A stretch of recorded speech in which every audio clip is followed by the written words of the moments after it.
Hello once again, everybody. Happy Sabbath. This is Dawg, and I have the children's story for today, and it's called The Night of the Grunion. What is true for the forest is also true for the sea, at least so far as the grunion are concerned. The grunion, a silver blue fish that grows up to 6 inches in length, is dependent for the beginning of its life on the pull of the moon. As you know, the tides are caused by the moon's tug on the earth as it swings around us like a ball at the end of a string.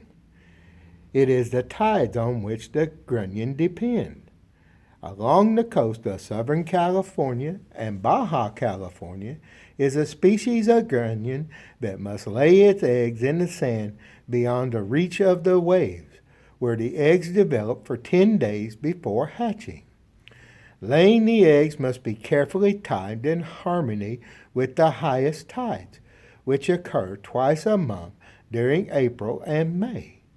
These tides also occur at night, and the grunion know exactly when to come ashore to spawn.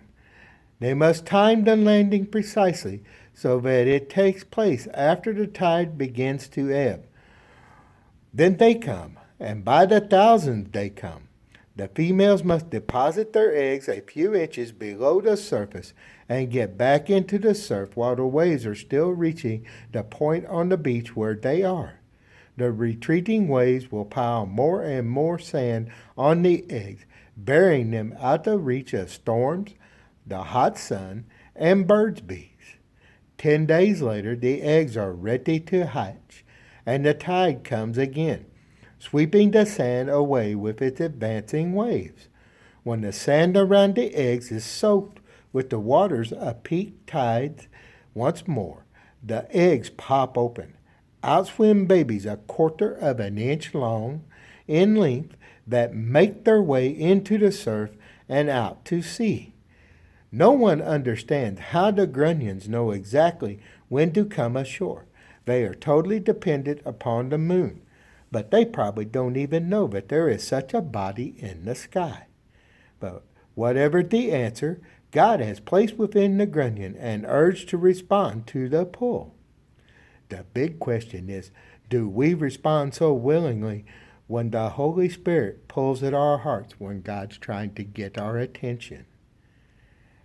And our verse for today comes from Psalm 104, verses 19 and 20. And it says, He appointed the moon for seasons. The sun knoweth his going down. Thou makest darkness, and it is night, wherein all the beasts of the forest do creep forth. Folks, once again, if you feel the Holy Spirit tugging on you, you need to give your heart to Jesus. You need to give your heart to Jesus so that you can feel the tug of the Holy Spirit. God's working on you, and He loves you. Once again, happy Sabbath, everyone.